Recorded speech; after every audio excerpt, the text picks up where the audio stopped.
नमस्कार। आप सभी का हमारी गोल्डन एरा एजुकेशन में बहुत बहुत स्वागत है।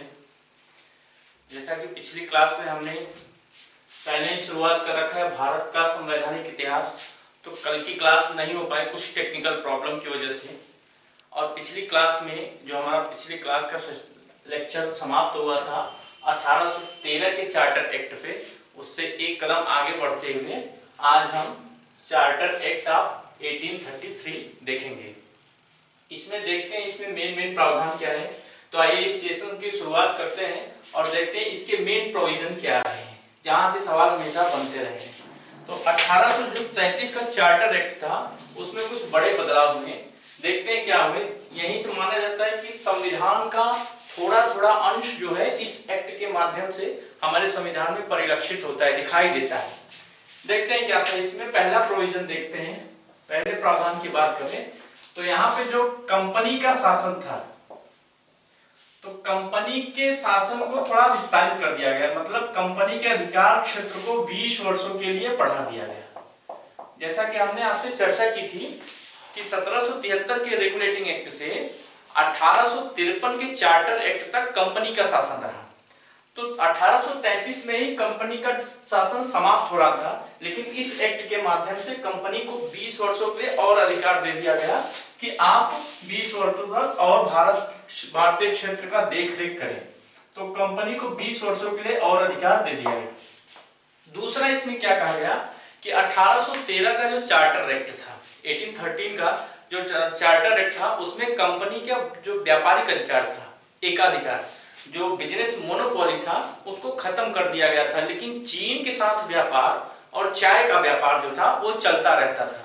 लेकिन इस एक्ट के माध्यम से जो है कंपनी का जो व्यापारिक एकाधिकार था पूरा समाप्त कर दिया गया। मतलब कि बिजनेस मोनोपोली जो कंपनी का था वो पूरी तरीके से खत्म कर दिया गया। और क्या किया गया, कंपनी को एडमिनिस्ट्रेटिव और पॉलिटिकल पूरी तरीके से दायित्व दे दिया गया, अकाउंटेबिलिटी। तो कंपनी को पूरी तरीके से पॉलिटिकल बना दिया गया, पॉलिटिकल प्लस एडमिनिस्ट्रेटिव। एडमिनिस्ट्रेटिव जो अकाउंटेबिलिटी थी वो कंपनी को पूरी तरीके से दे दिया गया।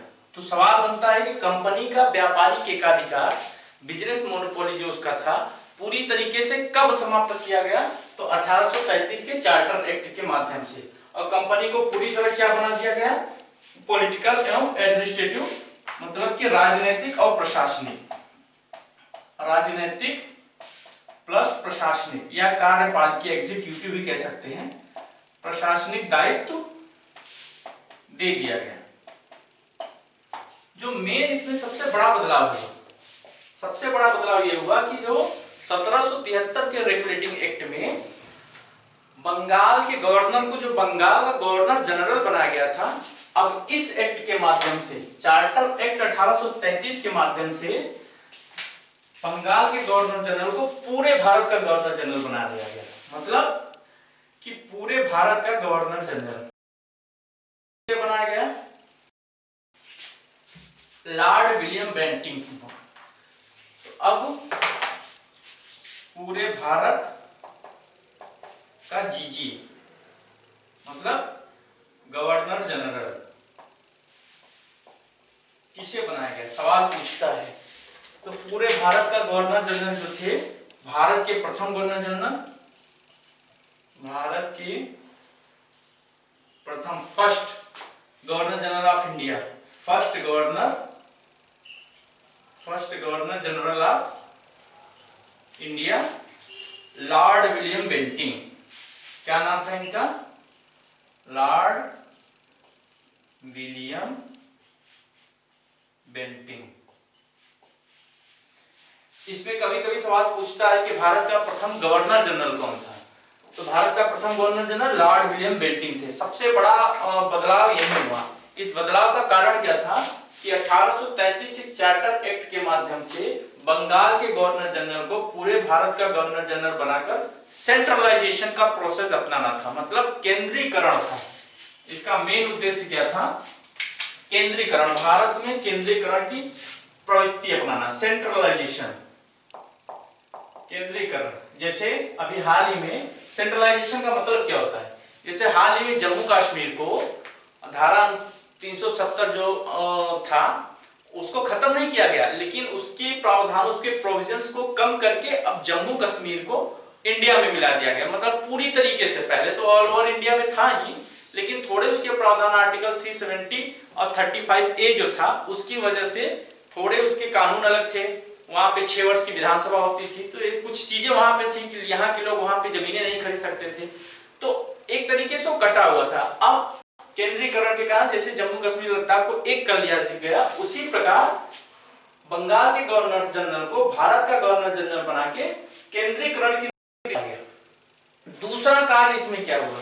दूसरा कार्य ये हुआ कि इसी प्रोसेस के तहत, केंद्रीकरण के प्रोसेस को अपनाते हुए जो गवर्नर जनरल की परिषद थी, गवर्नर जनरल की परिषद को पूरे भारत के लिए कानून निर्माण, पूरे भारत के लिए कानून निर्माण, कानून निर्माण की जो है अधिकार प्रदान कर दिए गए। किसके? गवर्नर जनरल के काउंसिल को। तो जो भारत का गवर्नर जनरल था, अब इसके काउंसिल को, गवर्नर जनरल की परिषद को पूरे भारत के लिए कानून निर्माण की शक्ति प्रदान कर दी गई, कानून निर्माण की अधिकारिता दी गई। इसको राइट दे दिया गया कि आप पूरे भारत के लिए कानून निर्माण बनाइए। इसी के संदर्भ में देखा जाए, इसी के संदर्भ में तो बंबई और जो मद्रास प्रोविंस थे, जो अलग अलग थे, अपना कानून बनाते थे, इनकी जो विधायी शक्ति थी या कानून निर्माण की शक्ति या लेजिस्लेटिव पावर जो था, लेजिस्लेटिव पावर, उसको समाप्त कर दिया गया, इसको खत्म कर दिया गया। तो सवाल बनता है कि बंबई और मद्रास की विधायी शक्ति किस एक्ट के माध्यम से खत्म की गई? तो चार्टर एक्ट ऑफ 1833, 1833 के चार्टर एक्ट के माध्यम से खत्म की गई।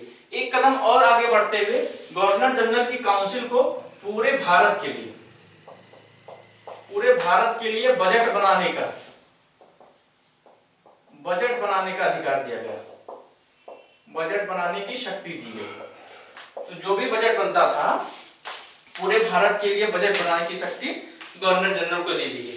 तो इसमें केंद्रीकरण की दिशा में ये कार्य हुए। अब जब गवर्नर जनरल की परिषद भारत के कानून निर्माण करती थी, तो इस कानून निर्माण, इस कानून का एक कोडिफिकेशन किया गया, संहिताकरण, संहिताकरण, कोडिफिकेशन किया गया। किसका? कानून का। और इसको जो है संहिताकरण करने के लिए एक विधि आयोग, एक लॉ कमीशन की नियुक्ति की गई, एक लॉ कमीशन की नियुक्ति की गई, लॉ कमीशन बनाया गया, एक लॉ कमीशन बनाया गया। किनकी अध्यक्षता में? 1800, यहां थोड़ा सा नीचे आ जाइए या ऊपर लिख देते हैं, 1834 ईस्वी में लॉर्ड मैकाले। सवाल बनता है किसकी अध्यक्षता में? तो लॉर्ड मैकाले की अध्यक्षता में एक विधि आयोग, प्रथम, फर्स्ट लॉ कमीशन, प्रथम विधि आयोग गठित की गई, प्रथम विधि आयोग बनाया गया, फर्स्ट लॉ कमीशन बनाया गया 1834 ईस्वी में। किसके लिए? कानूनों के संहिताकरण के लिए, कोडिफिकेशन के लिए। तो ये सवाल बनता है कि प्रथम विधि आयोग का गठन कब किया गया? तो चार्टर एक्ट ऑफ 1833, 1833 के चार्टर एक्ट के माध्यम से फर्स्ट विधि आयोग, फर्स्ट लॉ कमीशन का गठन किया गया 1834 में। किसकी समिति? Lord Macaulay. ये 4 सदस्यीय समिति थी, ये 4 सदस्य, इसमें 4 मेंबर थे, इसमें 4 मेंबर थे। इस तरीके से जो है इस एक्ट का प्रावधान निकल के आया। इसमें कुछ और प्रावधान है जो यहाँ पे हम देखते हैं, देखने की कोशिश करते हैं कि इसमें जो है दास प्रथा, जो है दास प्रथा, स्लेवरी सिस्टम जो था, उसकी समाप्ति के लिए इसमें कानून पारित किया गया। तो यहाँ पे दास प्रथा,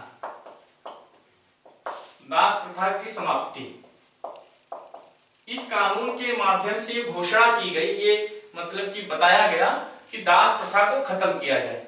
नियम 5 के तहत, आर्टिकल या रूल 5 के तहत एक सवाल बना हुआ है वनडे एग्जाम में कि दास प्रथा का उन्मूलन, दास प्रथा को, स्लेवरी सिस्टम को खात्मा कब किया गया, कब इसको डिस्प्लेस किया गया। तो और किस रूल के अनुसार, तो रूल नंबर 5 नियम 5 के तहत दास प्रथा को खत्म किया गया, मतलब एक घोषणा की गई, समाप्ति की घोषणा की गई, समाप्त नहीं किया गया। समाप्त कब किया गया था? ये इतिहास में एक हिस्ट्री का क्वेश्चन आया हुआ है कि 1843 ईस्वी में लॉर्ड एलनबरो, उस समय जो थे लॉर्ड एलनबरो गवर्नर जनरल हुआ करते थे, तो लॉर्ड एलनबरो के शासनकाल में दास प्रथा को पूरी तरह समाप्त कर दिया गया। इसकी एक प्रोविजंस ये भी है जो सबसे ज्यादा इंपॉर्टेंट है। एक प्रोविजन और क्या है? एक प्रोविजन ये है कि धारा 87, धारा 87 क्या कहती है कि कंपनी के अधीन जितने भी पद हैं उनपे भारतीयों, इंडियंस को, इंडियन की नियुक्ति के लिए, भारतीयों की नियुक्ति के लिए किसी भी प्रकार से धर्म को, जन्म स्थान को, मूल रंग या मूल भाषा के आधार पर उनसे भेदभाव नहीं किया जाएगा। तो भारतीयों को यहाँ छूट दी गई कि भारतीय जो है कंपनी के अधीन पद धारण करें, लेकिन इनके लिए क्या कहा गया कि धर्म, जाति, मूल वंश, रंग के आधार पर भेदभाव नहीं किया जाएगा। कहने का मतलब यह है कि इसके तहत भारतीयों को कंपनी में जो है कार्यरत, मतलब काम करने की अनुमति मिलेगी। अब वो भारत मतलब कि कंपनी के अधीन जितने भी पद हैं उस पर कार्य कर सकते हैं। इस प्रकार से अगर इसको थोड़ा सा समराइज करें तो पहला काम क्या था कि कंपनी के अधिकार क्षेत्र को 20 वर्षों के लिए बढ़ा दिया गया। दूसरा क्या था कि कंपनी के व्यापारिक एकाधिकार को पूरी तरह खत्म करके राजनीतिक और प्रशासनिक कार्य दिए गए, पॉलिटिकल और एडमिनिस्ट्रेटिव। तीसरा क्या था कि बंगाल का गवर्नर जनरल पूरे भारत का गवर्नर जनरल बना दिया गया, और भारत का प्रथम गवर्नर जनरल कौन था? लॉर्ड विलियम बेंटिंक को बनाया गया। इससे क्या पता चलता है कि केंद्रीकरण की दिशा में कार्य किया गया। तो सवाल बनता है कि केंद्रीकरण की दिशा में किस एक्ट के माध्यम से कार्य किया गया? 1833 के चार्टर एक्ट के माध्यम से। फिर क्या किया गया कि गवर्नर जनरल की परिषद को पूरे भारत के लिए कानून निर्माण की शक्ति प्रदान की गई। उसके बाद इसी के तहत बंबई और मद्रास की विधायी शक्ति खत्म कर दी गई। उसके बाद क्या किया गया कि पूरे भारत के लिए बजट बनाने की शक्ति गवर्नर जनरल की काउंसिल को दी गई। गवर्नर जनरल की काउंसिल जो कानून बनाती थी उस कानून का कोडिफिकेशन करने के लिए, संहिताकरण करने के लिए पहले विधि आयोग का गठन किया गया 1834 में लॉर्ड मैकाले की अध्यक्षता में।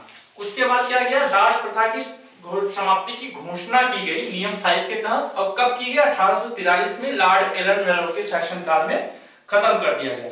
और एक लास्ट क्या था प्रोविजन कि धारा 87 के तहत जो है कंपनी के अधीन जितने भी पद हैं उन पे भारतीयों की नियुक्ति के लिए भाषा, मूल धर्म या मूल रंग के आधार पर भेदभाव नहीं किया जाएगा।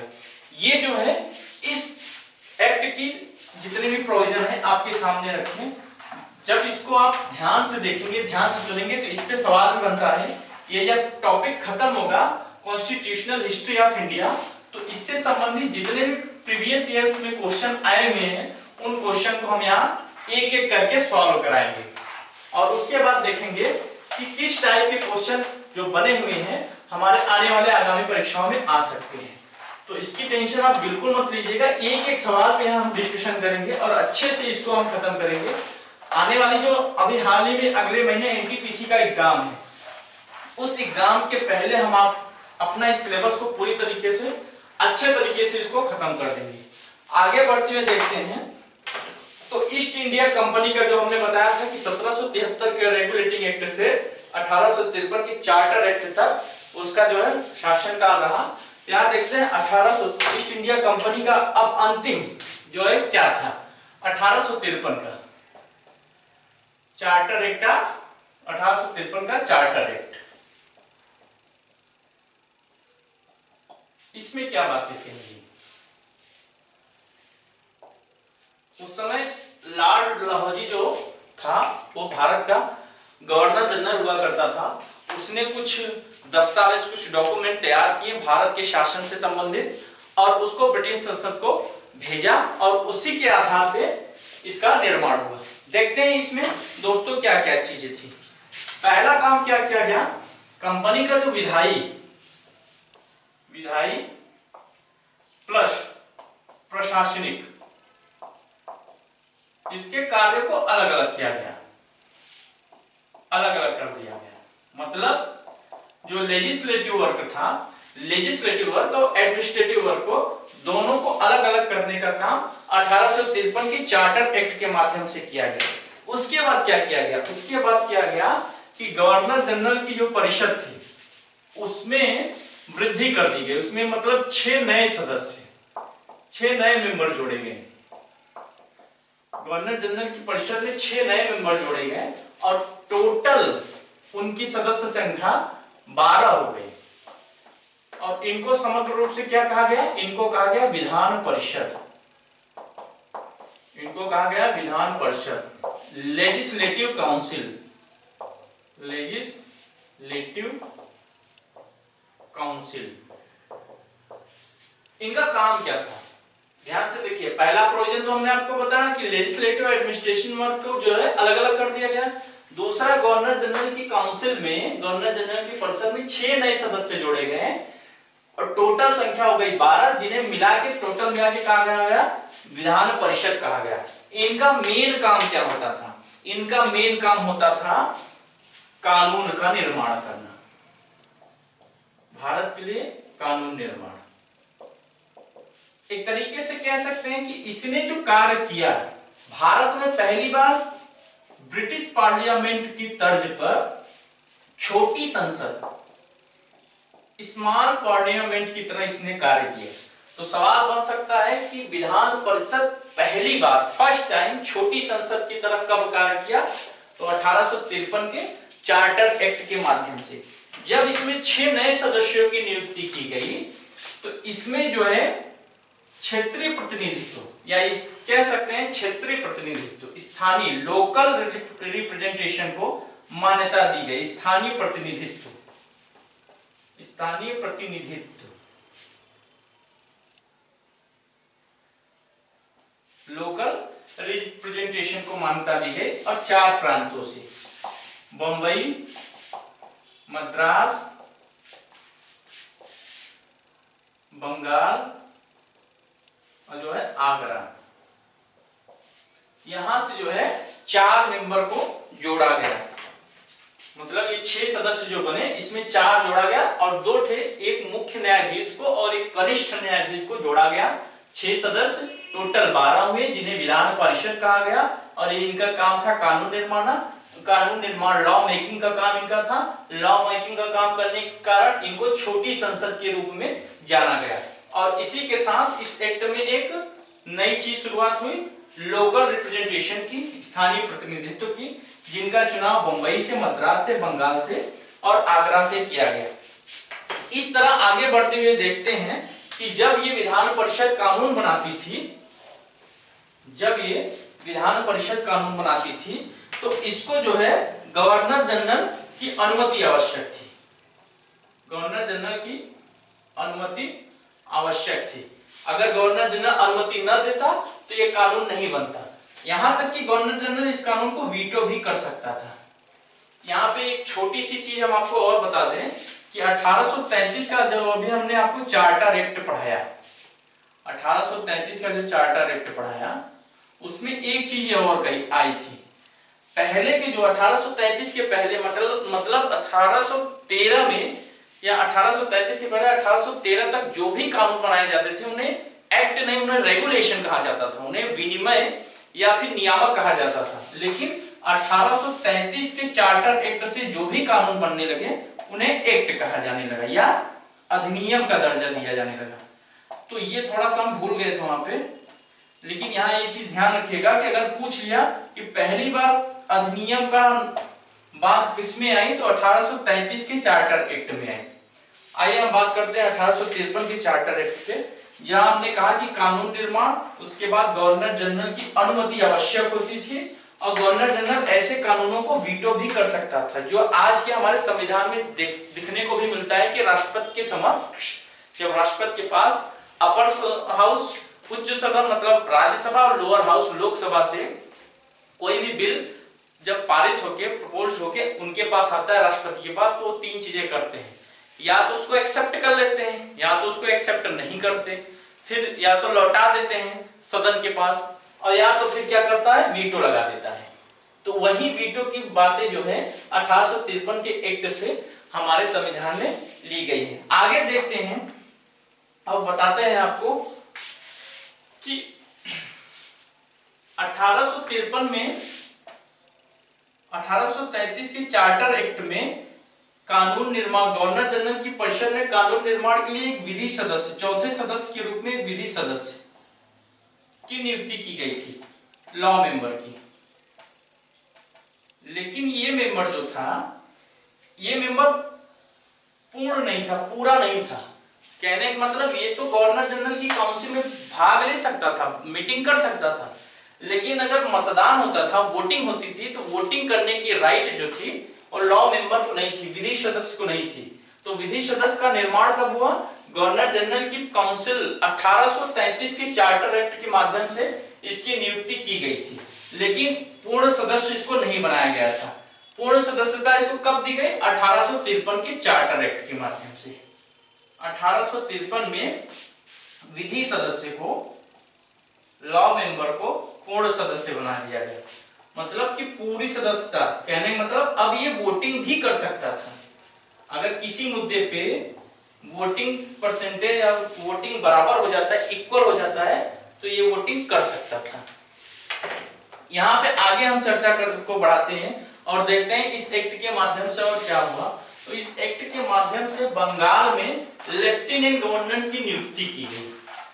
आज का लेफ्टिनेंट गवर्नर, जैसे जम्मू कश्मीर में मनोज सिन्हा जी को लेफ्टिनेंट गवर्नर नियुक्त किया गया है, तब यूनियन टेरिटरीज में जो उपराज्यपाल होते हैं, जिन्हें उपराज्यपाल, दिल्ली में जैसे एलजी कहा जाता है लेफ्टिनेंट गवर्नर, तो उसी प्रकार जो है तब लेफ्टिनेंट गवर्नर की नियुक्ति की जाती थी। तब के प्रांत को प्रोविंस कहा जाता था। तो यहाँ पे बंगाल में जो है, बंगाल में लेफ्टिनेंट गवर्नर की, एलजी की नियुक्ति करने का काम 1853 के चार्टर एक्ट के माध्यम से किया गया। एक काम इसमें और बढ़िया किया गया कि अभी तक 1833 किया, 1853 के चार्टर एक्ट के पहले तक जो कंपनी में काम करने वाले कर्मचारी थे, वर्कर थे, उनकी नियुक्ति कैसे होती थी, उनकी नियुक्ति गवर्नर जनरल नॉमिनेट करता था। मतलब उनका कोई कॉम्पिटिटिव एग्जाम नहीं होता था, उनको एग्जाम नहीं दिलाया जाता था। इस एक्ट के माध्यम से कॉम्पिटिटिव एग्जाम की बातें कही गई, कॉम्पिटिटिव एग्जाम की बातें कही गई। मतलब अब कंपनी में कोई भी कर्मचारी ऐसे ही नियुक्त नहीं हो जाएगा, नॉमिनेट के द्वारा नहीं होगा, उसको कॉम्पिटिटिव एग्जाम पास करना होगा, मतलब प्रतियोगी परीक्षा देनी पड़ेगी। और ये जानना चाहिए आपको कि इसी के तहत 1863 ईस्वी में जो है भारत के पहले आईसीएस अधिकारी बने सत्येंद्रनाथ टैगोर। सत्येंद्रनाथ टैगोर ये रविंद्रनाथ टैगोर के बड़े भाई थे। ये रविंद्रनाथ टैगोर के बड़े भाई थे। उसके साथ साथ ध्यान दीजिए 1853 के चार्टर एक्ट के माध्यम से ही लॉर्ड मैकाले की कमेटी नियुक्त की गई है। किसके लिए? सिविल सेवा के लिए, सिविल सर्विसेज के लिए, सिविल सेवा के लिए 1854 ईस्वी में लॉर्ड मैकाले समिति, कमेटी या समिति कह सकते हैं, गठित की गई। किसके लिए? सिविल सर्विसेज के लिए, ताकि कॉम्पिटिटिव एग्जाम के आधार पे जो है कंपनी के कर्मचारियों की नियुक्ति की जाए। एक चीज यहां और थी कि जो बोर्ड ऑफ डायरेक्टर थे उनकी सदस्य संख्या 24 थी जो कंपनी का संचालन करते थे। अब घटा के 18 कर दी गई। अब इसको घटा के 18 की गई। और मेन काम इसमें क्या हुआ? सबसे बड़ी चीजें जो यहां पे देखते हैं कि इस एक्ट के माध्यम से ब्रिटिश संसद, जो ब्रिटिश पार्लियामेंट थी, धीरे धीरे कंपनी के शासन को समाप्त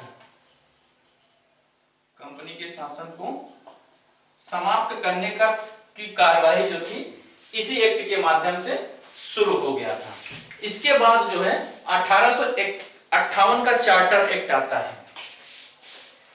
ये सारी चीजें हम आपको नोट्स प्रोवाइड कराएंगे और हमारे नोट्स में सभी चीजें जो है अवेलेबल हैं। और जब हम इसका आपको एक बार फिर से कह रहे हैं, इसका जब प्रैक्टिस सेट सॉल्व कराएंगे तो एक भी क्वेश्चन जो आया हुआ है या जो आने वाला है छूटेगा नहीं, सारी चीजें यहां से मिल जाएंगी। अब थोड़ी सी हम बात कर लेते हैं दोस्तों 1858 की। इसको कहते हैं गवर्नमेंट ऑफ इंडिया एक्ट। क्यों कहते हैं जरा जानने की कोशिश करते हैं, और ये बड़ा इंपॉर्टेंट है, ये बड़ा इंपॉर्टेंट है। इसके पीछे की थोड़ी कहानी है। कहानी ये है कि इसके ठीक पहले प्रथम स्वतंत्रता संग्राम 1857, first Indian mutiny, first Indian mutiny हुई थी, प्रथम स्वतंत्रता संग्राम हुई थी, जिसके कारण जो है बहुत बड़े पैमाने पे ब्रिटिश गवर्नमेंट को एक तरीके से धक्का लगा था और हिल सी गई थी ब्रिटिश गवर्नमेंट। तो वहां के पार्लियामेंट ने सोचा कि अब कंपनी से शासन संभाला नहीं जा रहा है, कंपनी का एडमिनिस्ट्रेशन जो है अब एक तरीके से कमजोर सा पड़ गया है। उसी का परिणाम तो था कि 1857 में प्रथम स्वतंत्रता संग्राम हुआ, प्रथम 1857 की क्रांति हुई। अब उस चीज को ध्यान में रखते हुए कि ऐसी क्रांतियां दोबारा ना हो और देश में शासन व्यवस्था कायम रहे, उसको देखते हुए 1858 ईस्वी का जो है फर्स्ट मतलब कि कह सकते हैं government of India act, Bharat सरकार अधिनियम लाया गया। इसमें कुछ अच्छे अच्छे प्रोविजन है। पहला प्रोविजन क्या किया गया? पहला प्रोविजन ये किया गया कि कंपनी का शासन समाप्त, कंपनी का शासन समाप्त। अभी हमने आपको 1853 के चार्टर एक्ट में बताया कि ब्रिटिश संसद को ऐसा लगा कि कंपनी के शासन को समाप्त करना चाहिए। उसी दौरान 1857 में प्रथम स्वतंत्रता संग्राम हो गया, तो ब्रिटिश संसद ने कंपनी के शासन को समाप्त कर दिया। कहां चली गई? अब भारत की शासन सत्ता किसके हाथों में चली गई? ब्रिटिश क्राउन के हाथों में, मतलब कि महारानी के हाथों में, महारानी विक्टोरिया के हाथ में चला गया। अब महारानी विक्टोरिया ने क्या किया कि जो भारत का गवर्नर जनरल था उसको अब वायसराय बना दिया। और भारत का प्रथम वायसराय कौन था? प्रथम वायसराय ऑफ इंडिया कौन था? Lord Canning. लॉर्ड कैनिंग जो था भारत का पहला वायसराय। सवाल बन गया कि भारत का पहला वायसराय कौन था? तो भारत का पहला वायसराय जो था लॉर्ड कैनिंग था। और ये जो था सीधे सीधे महारानी विक्टोरिया के प्रति उत्तरदायी था। इसकी अकाउंटेबिलिटी किसके लिए थी? महारानी विक्टोरिया के लिए थी। उसके बाद क्या किया गया? महारानी विक्टोरिया ने एक घोषणा पत्र जो है लागू जारी किया, और लॉर्ड कैनिंग ने ही, ये हिस्ट्री का क्वेश्चन है, लॉर्ड कैनिंग ने 1 नवंबर जो है, लॉर्ड कैनिंग ने ही इसको 1 नवंबर 1858 ईस्वी को इलाहाबाद में, आज तो प्रयागराज हो गया, इलाहाबाद में ही इसको पढ़ा, महारानी के घोषणा पत्र को। और इसको भारत के जो शिक्षित वर्ग थे उन्होंने अपने अधिकारों का क्या कहा? मैग्ना कार्टा कहा। अपने अधिकारों को मैग्ना कार्टा कहा। तो इसमें कुछ बड़े बदलाव देखने को मिल रहे हैं कि कंपनी के शासन को समाप्त कर दिया गया। क्या किया गया? कंपनी के भारत का शासन सीधे ब्रिटिश क्राउन के पास, ब्रिटिश ताज के मतलब महारानी विक्टोरिया के पास चला गया। महारानी विक्टोरिया ने क्या किया कि गवर्नर जनरल ये पद बना रह गया, लेकिन अब उसको वायसराय कहा जाने लगा। अब भारत का प्रथम वायसराय लॉर्ड कैनिंग को बनाया गया। उसके बाद एक जो है कि 1 नवंबर 1858 ईस्वी को महारानी विक्टोरिया का घोषणा पर लॉर्ड कैनिंग ने इलाहाबाद में पढ़ा, जिसे भारत के शिक्षित वर्ग के लोगों ने अपने अधिकारों का मैग्ना कार्टा कहा। इसके बाद क्या कहा गया? जो है बोर्ड ऑफ कंट्रोल थी और प्लस बोर्ड ऑफ डायरेक्टर। 1784 के पिट्स इंडिया एक्ट में इनका गठन हुआ था। ये अलग अलग शासन, ये क्या करती थी? राजनीतिक सत्ता, नियंत्रक मंडल और निदेशक मंडल व्यापारिक सत्ता का देखरेख करती थी। ये जो द्वैध शासन वहां शुरू हो गया था, इसको खत्म कर दिया गया। और अब क्या बनाया गया? एक भारत सचिव, भारत सचिव पद का निर्माण किया गया, जिसको कहा गया secretary of the state for India. Secretary of state for India. ये कौन था? ये ब्रिटिश मंत्रिमंडल, जो ब्रिटिश पार्लियामेंट थी उसमें जो ब्रिटिश कैबिनेट थी उस कैबिनेट का एक सदस्य था। तो ब्रिटिश कैबिनेट का मेंबर थे। और किसके प्रति अकाउंटेबिलिटी इसकी थी? ब्रिटिश पार्लियामेंट के प्रति इसकी अकाउंटेबिलिटी हुआ करती थी। इसका काम क्या था? इसका मेन काम ये था कि भारत के शासन से संबंधित जितने भी, मतलब भारत का जो शासन था, भारत का प्रशासन सीधे सीधे अब कहां चला गया? भारत सचिव में चला गया। ठीक है, इसको खत्म करके भारत सचिव का पद निर्मित किया गया। और जो है ये कौन था? ये ब्रिटिश कैबिनेट का एक सदस्य था भारत सचिव, और ब्रिटिश पार्लियामेंट, ब्रिटिश संसद के प्रति उत्तरदायी था। इसका कार्य क्या था? भारत का प्रशासन करना। इसकी सहायता के लिए एक एडवाइजरी कमेटी की गठित की गई, एक सलाहकारी निकाय की बनाई गई जो 15 सदस्य थी। इसमें 8 सदस्य जो होते थे ब्रिटिश क्राउन मतलब महारानी विक्टोरिया नियुक्त करती थी, और जो 7 सदस्य थे वो कंपनी के बोर्ड ऑफ डायरेक्टर इसको जो है करते थे। इसके बाद क्या था? ये जो 15 सदस्यीय काउंसिल थी जिसे कहा गया भारत परिषद, जिसे भारत इंडिया काउंसिल किया गया, इसका काम क्या था कि भारत सचिव को सलाह दे ताकि भारत का प्रशासन अच्छे से चला जाए। कहने का मतलब कि भारत सचिव जो है वो किसका अध्यक्ष था? भारत सचिव अध्यक्ष बना दिया गया भारत काउंसिल का, भारत परिषद का। ठीक है, और इसका वेतन, भारत सचिव का वेतन मतलब secretary of state for India मतलब भारत सचिव, और इंडिया काउंसिल, इनके जो सदस्य, भारत सचिव का वेतन सैलरी और इसके सदस्यों का जो वेतन था वो भारत से देने का प्रावधान किया गया। कि मतलब भारतीय राजकोष से, इंग्लैंड से नहीं, भारतीय राजकोष से देने को कहा गया। इसके साथ साथ जो गवर्नर जनरल था मतलब वायसराय, इसको गवर्नर जनरल कहते थे, वायसराय को भारत सचिव का एजेंट बना दिया गया। कहा गया कि अब भारत मतलब वायसराय की परिषद जो भी कार्य करेगी वो किसके लिए करेगी? भारत सचिव के लिए करेगी। यहाँ ध्यान देने वाली बात ये है, कभी कभी आता है कि भारत सचिव का एजेंट कौन था, तो गवर्नर जनरल जो था वो भारत का सचिव बना दिया गया। और मेन बातें जो अभी अभी इसमें देखी गई कि एक बड़ा परिवर्तन कि कंपनी का शासन समाप्त किया गया, सीधे महारानी विक्टोरिया को हस्तांतरित हो गया, ट्रांसफर हो गया। महारानी विक्टोरिया ने गवर्नर जनरल को वायसराय का दर्जा दिया, और पहले वायसराय लॉर्ड कैनिंग थे। इन्होंने क्या किया? 1 नवंबर 1858 ईस्वी में इलाहाबाद में महारानी विक्टोरिया का घोषणा पत्र पढ़ा, जिसको भारतीय शिक्षित वर्ग ने अपने अधिकारों को मैग्ना कार्टा कहा। उसके बाद क्या किया गया? जो बोर्ड ऑफ कंट्रोल और बोर्ड ऑफ डायरेक्टर मतलब निदेशक मंडल और नियंत्रक मंडल मतलब राजनीतिक सत्ता वाले और व्यापारिक सत्ता वाले, ये द्वैध शासन समाप्त कर दिया गया। अब इनकी शासन को कौन देखता था? भारत सचिव देखता था, जो ब्रिटिश कैबिनेट का सदस्य था और ब्रिटिश मंत्रिमंडल के प्रति उत्तरदायी था, अकाउंटेबल था। इसका काम क्या था? भारत का प्रशासन करना। कैसे करता? 15 सदस्यीय भारत परिषद इंडिया काउंसिल के माध्यम से, जिसमें 8 सदस्य महारानी चुनती थी और 7 कंपनी के निदेशक मंडल।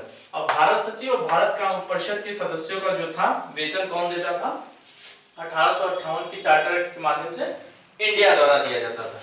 इसके बाद जो बड़ा बदलाव हुआ, 1861 का जो है भारत शासन अधिनियम आया, इसको देखते हैं। एक एक चीजें यहाँ पे, एक एक डाउट, जो भी आप लोगों को यहाँ डाउट हो आप कमेंट सेक्शन में उसको डाल सकते हैं, क्वेरी कर सकते हैं, सवाल पूछ सकते हैं, और हर एक चीज का जवाब अगले सेशन में हम आपको देंगे। हम कमेंट देखेंगे, जो भी सवाल, जो भी प्रॉब्लम, जो भी कंफ्यूजन आपको यहाँ पे दिखाई देती है, सारे कंफ्यूजन को हम दूर करेंगे। तो आइए हम बात करते हैं 1858 के भारत परिषद अधिनियम मतलब इंडिया काउंसिल एक्ट की। इसकी मेन बातें क्या थी? 1861 का इंडिया काउंसिल एक्ट, इसको कहा गया 1861 का भारत शासन या भारत परिषद अधिनियम। इसमें पहली बार जो है कानून निर्माण में पहली बार भारतीयों को, जो भारत के लोग थे उनको पहली बार निमंत्रण दिया गया। तो कानून निर्माण में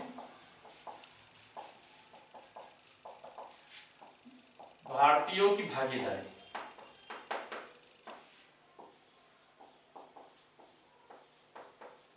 क्यों दिया गया? इसलिए दिया गया कि 1857 की जब क्रांति हुई तो एक जागरूकता फैल गई थी कि अब हमें आजादी चाहिए, हमें अधिकार चाहिए।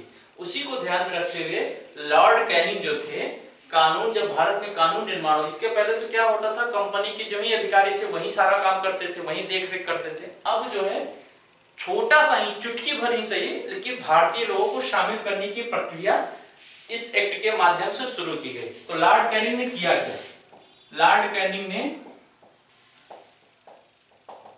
3 लोगों को, बनारस के राजा, पटियाला के महाराजा और सर दिनकर राव को जो है अपनी परिषद में जो है जगह दी और कानून निर्माण में इनकी सहायता ली। मतलब बनारस के राजा, पटियाला के महाराजा और सर दिनकर राव,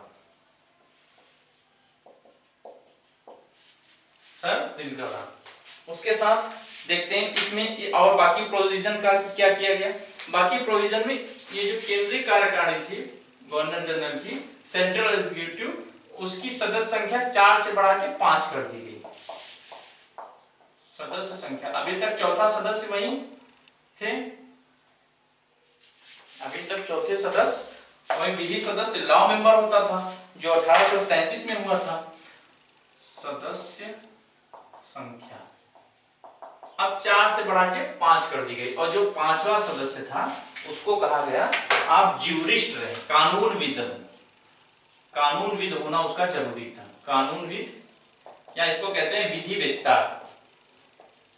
विधिवेत्ता सवाल बन गया कि किस एक्ट के माध्यम से केंद्रीय कार्यकारिणी में सदस्यों की संख्या 4 से 5 कर दी गई। तो 1861 के भारत परिषद अधिनियम के माध्यम से।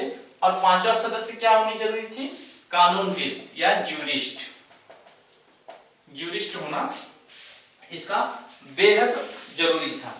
उसके बाद जो केंद्रीय कार्यकारिणी थी उसकी परिषद के कार्य संचालन के लिए वायसराय को अधिक शक्तियां दी गई ताकि वो नियम बना सके, कानून बना सके। और उन्हीं शक्तियों का पालन करते हुए लॉर्ड कैनिंग ने क्या किया? 1859 ईस्वी में एक पोर्टफोलियो सिस्टम बनाई। इसको कहते हैं विभागीय प्रणाली। विभागीय प्रणाली का दर्जा दिया गया। इसका काम क्या था?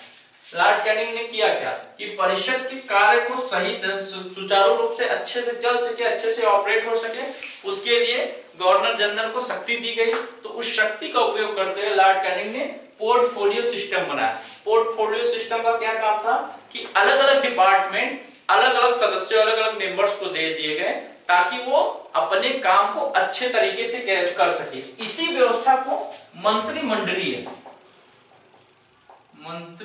व्यवस्था की गई।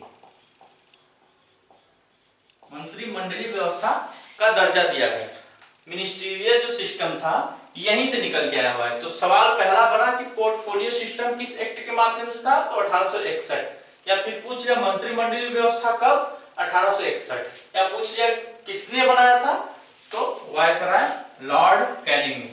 आगे की प्रोविजन की इसमें हम बात करते हैं और देखते हैं कि गवर्नर जनरल जो अतिरिक्त सदस्यों को कानून निर्माण में भागीदारी दिया था भारतीयों को, अगर ये कुछ सिफारिश करते हैं तो गवर्नर जनरल क्या कर सकता था? उनको वीटो कर सकता था। मतलब उनको नहीं, बाध्यता नहीं थी कि हम इनकी सिफारिश को माने ही, वो कह सकते थे हम नहीं भी मानेंगे। तो वीटो करने की शक्ति प्रदान की गई। इसके बाद मेन और बाकी काम क्या किया गया? विधान परिषदों का गठन पूछ सकता है। विधान परिषदों का गठन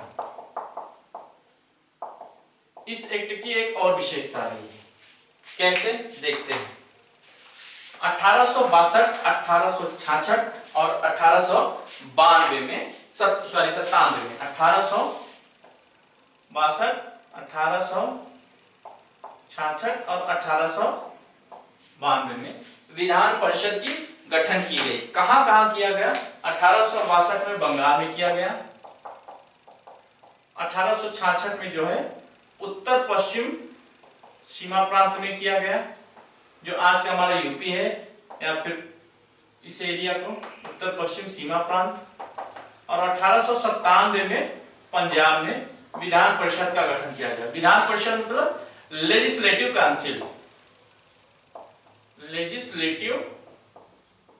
काउंसिल, लेजिस्लेटिव काउंसिल का गठन 1861 के एक्ट के माध्यम से किया गया। इसमें एक और इंपॉर्टेंट चीज है, आज का जो हमारा राज्यपाल आर्टिकल 213 के तहत या राष्ट्रपति आर्टिकल 123 के तहत जो ऑर्डिनेंस पारित करने की शक्तियां दी गई है, अध्यादेश पारित करने की शक्तियां, वो कहां से आई थी? वो इसी एक्ट के माध्यम से आई थी। तो कहा गया कि आपातकाल के समय, इमरजेंसी के समय अगर कोई इमरजेंसी पड़ जाती है तो गवर्नर जनरल या वायसराय जो है अपनी परिषद के निर्णय के खिलाफ जाके या अपनी परिषद के निर्णय को माने बिना एक अध्यादेश जारी कर सकता था, उनसे पूछे बिना। किसी भी कोई भी इमरजेंसी आ गई तो उसके लिए अध्यादेश ऑर्डिनेंस जारी कर सकता था। तो ऑर्डिनेंस जारी करने की शुरुआत कहां से की गई? 1861 के माध्यम से। इसकी अवधि कितनी होती थी? अगर इसकी वैलिडिटी माना जाए तो 6 मंथ होती थी, 6 माह होती थी। इसके बाद जो इंडिया काउंसिल थी, भारत सचिव के लिए जो बनाया गया था, उनके लिए एक सलाहकारी निकाय बनाई गई थी, एडवाइजरी कमेटी, जिसे भारत परिषद इंडिया काउंसिल कहा गया। उसको कानून निर्माण की और शक्ति इस एक्ट के माध्यम से दी गई। क्या दी गई इंडिया काउंसिल को? कि भारतीय राज क्षेत्र में चाहे वो ब्रिटिशर्स हो, चाहे भारतीय हो, चाहे जो भारत के देशी राजा हो, रियासत हो, चाहे कोई स्थान हो, चाहे कोई वस्तु हो, सभी के लिए कानून बनाने की शक्ति इंडिया काउंसिल को दे दी गई।